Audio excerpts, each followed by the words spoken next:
Hi, I'm Sarah Stockham, and I help people to raise their natural energy. I always thought that happiness was the goal. I mean, it's even written in the preamble, the pursuit of happiness, right? And I got to listen to somebody who just finished their PhD, and they were sharing about their research, and it really caught my attention.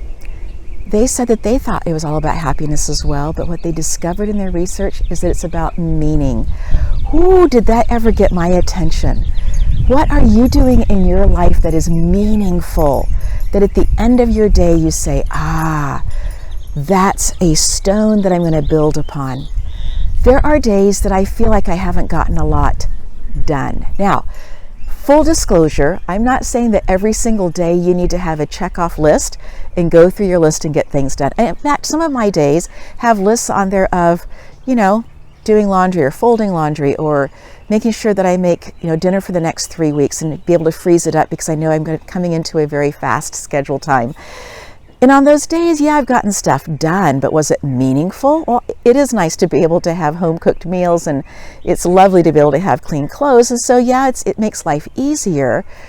But when I come to the place of meaningful, I start thinking about what is it that I am doing that is leaving a legacy, that is leaving the possibility of other people saying, that's a thought, that's a concept, that is a way of thinking, that is a way of life that's worth pursuing or learning more about or incorporating into my own life. You see, meaningfulness comes along with not just for a moment, not just for a week, but for a longer period of time.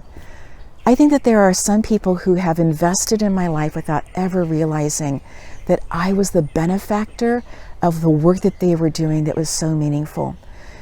When I grew up in Congo, there was a statue, a monument that we used to go to, the Livingstone Monument.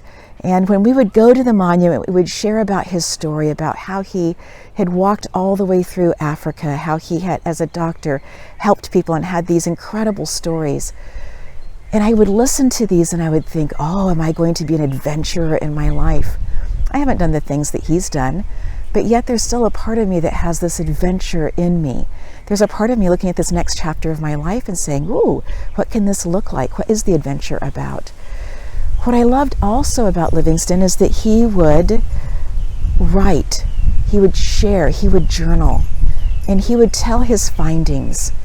And I find that my time here with you is so similar to that, in that I'm sharing the things that I have just discovered, the things that I have relearned, the pieces that make sense to me again. And in doing that, I'm hopeful that for you, that you will find meaning in this and that you will go, that's something that I haven't thought about for a while, or something that I'm doing and I'm doing it really, really well, and to give yourself a pat on the back with that. Encourage yourself. With this, I find that this time together is one of the things that I look forward to doing. When I was listening to this person share at a commencement, and he was talking live, I found myself picking up my phone to make notes. Meaningfulness is more important than happiness. That was my takeaway. Those were not his exact words, but as I was doing that, I was thinking of you. I was thinking about being here in this time. I was thinking about the freshness of this idea. Friend, I encourage you to be pressing courage into other people in the way that you do it. For my mom, one of those ways is that she makes soup and she freezes it up and stops by people who are shut in and gives them that. For other people, she writes them letters of encouragement. Those may be gifts that you do. Those may not be at all gifts that resonate with you at all. Maybe your gift is much more sending somebody flowers. Maybe your gift is much more the silent quiet of being in a quiet place and praying for somebody else. Maybe creating a prayer book where you are praying for people anonymously. They don't know that you are investing time, daily, weekly, monthly, to be sending joy and peace and protection into their lives, or other attributes. You see, friend, we are all different. And there's a reason, lots of reasons that we are different. What works for me doesn't necessarily work for you. But I just want to be able to leave enough questions along the way or enough thoughts along the way that gets you to start thinking about your own life and mulling over what would be the right, best next step for you. And I want to encourage you in that.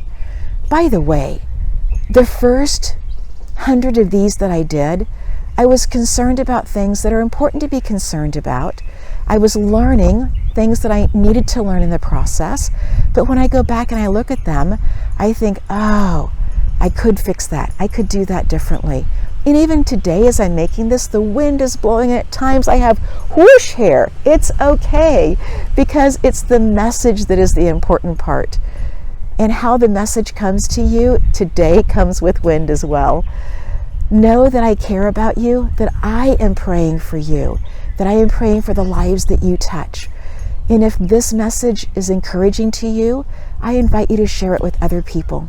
If you are looking for daily encouragement, I invite you to follow me on Instagram at 𝗬𝒂𝒐𝒔𝒊𝒏𝒈.